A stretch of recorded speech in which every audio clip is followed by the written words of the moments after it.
But as we all know, at the weekend, big Premier League clash happened. Manchester United welcomed Arsenal Football Club to the Theatre of Dreams, and Eric Ten Hag's men smashed 3 goals past Mikel Arteta, beat the unbeaten invincible run. What were your thoughts, mate, on the game, the performances, and sort of the aftermath of conspiracies, VAR, and blame game? Oh dear. So yeah, all the smack talk was happening, wasn't it? We're going to go to Old Trafford. We're going to slap them up. Yeah, Eric Ten Hag, what? He ain't got anything. Yeah, useless. Anthony's going to do nothing. Blah blah blah blah blah. Yeah, and the August champions were put in a spliff, real quick. Yeah, real quick. The performance for 60 minutes, until we equalised, was really good. After that, it was a shambles. Yeah, and I've seen people saying, "Oh, well, this is going to make us stronger going forward now." Because when was the last time we played Man United off the park at Old Trafford? What are you talking about? Like, real talk, what are they talking about? We had 3 shots on target. One was the goal. Yeah, one was a save probably from Martinelli header, and one was a 35-yard Granit Xhaka P-roller. What are you talking about, playing them off the park? How many times did we get in behind Man United? How many of our defenders had a good game? 0. Zinchenko looks over his shoulder, sees Anthony and goes, "Actually, mate, it's your party today. I'll just leave you there." This is an experienced title-winning left-back, which, by the way, got benched for a right-back, playing that left-back. But he was looking at the £100 million boy, going, "Nah, you have a good day, mate. It's your day." We've got Gabriel. I said this before. Me and Rance have said it for ages. He's got a bozo gene, mate. That guy is not a great defender. He comes flying out of defence, 2 foots Bruno, you then score. Second half, in fact, actually, it was still in the first half. He wipes out Rashford on the halfway line from behind, like he does all the time, which he did against Rashford, funny enough, a few seasons ago. He got booked in that game. He didn't get booked at all at the weekend. Both of them were yellow cards on another day. It's only the fact that you scored that goal, he didn't get booked for that. The one on the halfway line, yeah, he should have been booked. Bukayo Saka, was it a dive? Wasn't it a dive? I don't really know. I don't really care, to be honest. And then, yeah, I don't really care. Yeah, and then the incident I want to mention, Gabriel Jesus could have and should have been sent off, and not many people have even mentioned it because it doesn't fit their narrative. He literally off the ball, 30 yards away from the ball, literally swiped at Lisandro Martinez, swiped him, like just literally kicked him. Yeah, and I'm like, how's that not been checked? How's nobody seeing this? Yeah, so when people want to talk about conspiracies, Terry, yeah, well, he didn't get sent off. Bukayo Saka could have been booked. Gabriel should have had 2 yellow cards. Now, the fact and reality is that manager messed that game up. Yeah, on midfield, we had Bambi Lokonga, not Sambi Lokonga, Bambi Lokonga. What's he doing? Oh, that guy was out of position so many times in that game. The only ones who come out of that game with any credibility are the goalkeeper. I thought he'd done all right. He made a nice save from Bruno. His distribution was decent. Gabriel Jesus, I thought was brilliant. Martinelli, I thought was brilliant. And Saka, I don't think he was that great, but he did equalise, and I thought he was all right after that. Other than that, the rest was pretty poor. Martin Odegaard, yeah, how many times I've got to tell people, he ain't the guy, man. Yeah, he is not the guy. When was the last time an Arsenal captain got subbed at Old Trafford? I can't remember. Then you've got, Granit Xhaka done all right as well, to be fair. Granit Xhaka done all right. But you've got all these fans sitting there saying, "Oh, it was a great performance, and the ref was from Manchester, and the VAR, and then they stitched us up." Apparently, Paul Tierney supports Wigan. He's from Wigan. Well, there you go. He's not from Manchester then, is he? I think he might have been born. Someone said that the hospital he was born in was in and around the Salford area, but he's from Wigan. Yeah. Well, there you go then. But it makes a great story, doesn't it? Everyone's against us. I want to ask everyone who's watching this, because I've still not had an answer on it yet. Why would the Premier League and the FA, the referees and all of that, why would there be a mad conspiracy to stop Arsenal getting better? It's not like, I could understand it if it was a case of, right, let's stitch Man City up this season to make Liverpool win the league. I could understand that more, yeah, because it's 2 teams fighting for a title. But we don't. So what benefit do these people get if that's what they're doing? It makes no sense, Terry. Yeah, it's just victim mentality. Yeah, and Arsenal fans used to sit online laughing at Liverpool for doing the same. And then Liverpool started getting good and winning title, Champions League, Cups. And all of a sudden, Liverpool fans don't whinge anymore.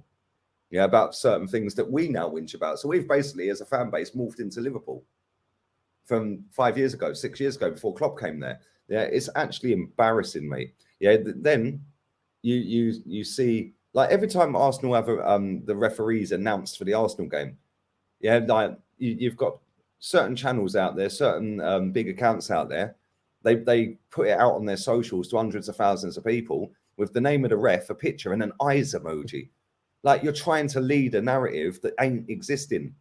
Yeah, it doesn't exist. The ref is not against us. The FA and the VAR and all of this is not against us. We're just not that good. The manager threw that game. Yeah, when it went 2-1, making 3 substitutions like that, yeah, was a shambles. Playing a high line against Rashford, Anthony, and Sancho was a shambles. Like, ridiculous. And it's typical Arsenal. First big game we have, first big challenge we have, we flop. Why is this mentality in our head? Yeah, and it's different sets of players, different sets of playing staff, but we still go to Old Trafford and can't beat you. We've done it once in what, 15, 16 attempts now? Yeah, in the last 14 years, once. Yeah, and that was a Pogba foul on us, and we got a penalty and 1-0 Aubameyang. Yeah, but for me, Terry, like, this transfer window is going to come back to bite us. Smith Rowe apparently got injured in the warm down. Why? He was on 20 minutes.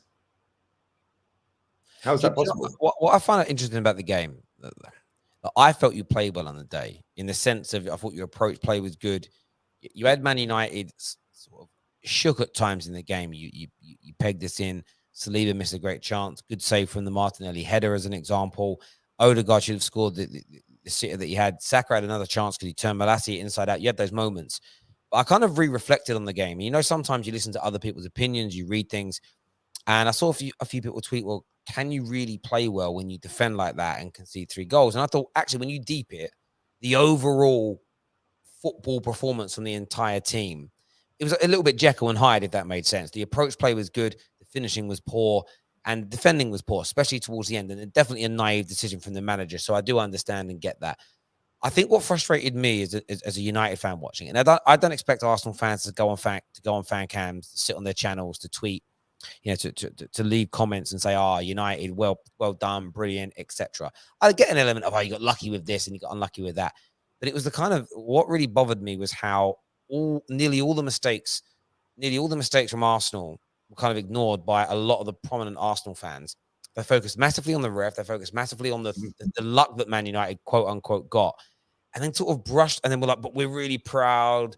It was a great performance first, but then very little talk about the things that they kind of that went wrong. Yeah, but that's because the general consensus online before the game started was the ref was going to stitch us. Tell you, the amount of people I have seen saying that was not a foul on Eriksen is mad.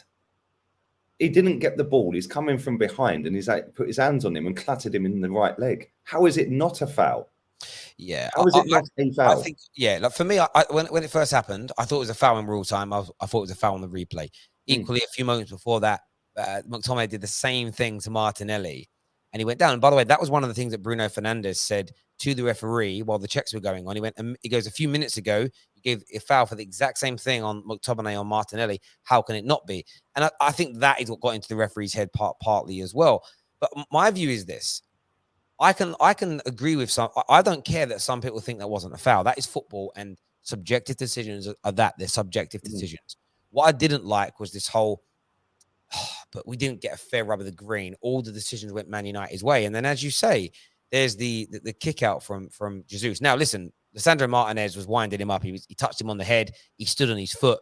But that doesn't mean you can kick someone. You had the tackle from Sambi on Bruno Fernandes that was shin high, studs showing. Yeah. And again, I'm not actually one to in the game. I was in the room with Arsenal fans. I'm bantering them and having some fun. In reality, I'm not crying that those decisions didn't happen, because I want to see my team play a particular way. And the reason that it annoyed me is because of my beliefs around how powerful social media and fans are. I think if you keep making excuses for your team, you create these conspiracy theories. Players and your managers buy into them. They don't take responsibility, and it can hinder you. I remember saying something similar when everybody was predicting that Arsenal were going to get beat in the 17, FA Cup final against Chelsea. No way you can win. No way you can win. No way you can win. And I said, This is going to get into the Chelsea dressing room, and there's going to be an air of complacency. It's going to get into the Arsenal dressing room, and they're going to dig down and fight harder than they have done all season. What happened? Arsenal win. We see this so often in football where there is you're already planting the seed of doubt, or like you kind of everyone's writing you off. It happens so regularly, it's unbelievable. And at the same time, Terry, so when you've got the media all week, saying Arsenal have only had one win in the last 14 years at Old Trafford. That is why different sets of players, managers, and staff go there with this block in their head. It's same with Chelsea and Tottenham. Yeah, same with Arsenal and Tottenham. Arsenal go and slap them at our ground every season. We go to their ground, we can't beat them. But they can't come and beat us at ours. Because all week, the media, the hype, all the social medias, oh, yeah, well, you haven't beaten us for 14 years at our ground and blah, blah, blah. All week. That's what. And then eventually when they do get over that hurdle, when you do go and beat them, all of a sudden it goes back to normality again the following year because it's just a one-off. Yeah, and it's like the only team that I've seen do that consistently was Chelsea. When Wayne Bridge knocked us out the Champions League, after that, they knew they could beat us. And they beat us pretty much every year for about 15 years. But we used to beat them constantly. 2-0 down, we're beating 3-2 at their ground. Yeah. And it's like, but they're different. Like they had world-class players. And I get that. And look, listen, I think there are things from this game that Arsenal should take as a positive. One being still top of the league, but it's about I mean, Sorry, come on, man. It's September, bro. All of this talk of top of the league. It is embarrassing. Yeah, it's embarrassing, mate. No, but we're still top of the league. So was that a free hit then? No, we go back down this road of free hits. No. It didn't matter if we lost because it was a free hit. This is where I agree with parts of what you say and not always in totality because I think it's important from the point of view if you've been the best team so far, use that to grow strength, use that to grow confidence, make it, keep fighting, keep looking up, keep pushing forward. But equally, it's never a free hit because a win would have, because of the draw that Man City got, a win would have made you, even more clear. So there's those elements, but I think there's positivity from Arsenal to take from this game. Of course, I think that the blaming of the refs and the kind of going down the conspiracy theory angle, I'm just a little bit tired of it as a fan, right now. It's sort of like, I get there's bad refereeing decisions, but I guarantee you this weekend that West Ham made more mistakes in their game than the ref did. Arsenal made more mistakes this game than the referee did.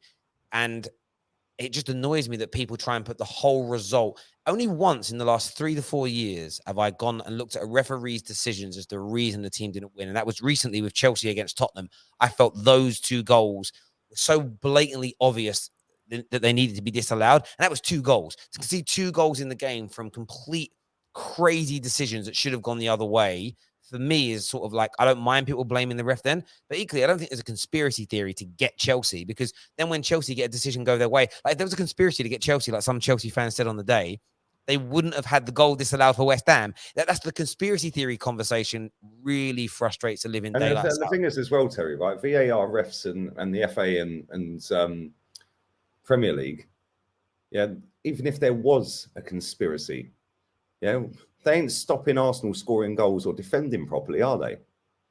Like, yes, they've stopped Arsenal scoring a goal the other day with what was a blatant foul. And then when you say that to people, but it weren't clear and obvious. Michael Owen put a tweet out there saying, it probably was a foul, but blah, blah, blah. I'm like, well, you should have just stopped it. It probably was a foul, mate.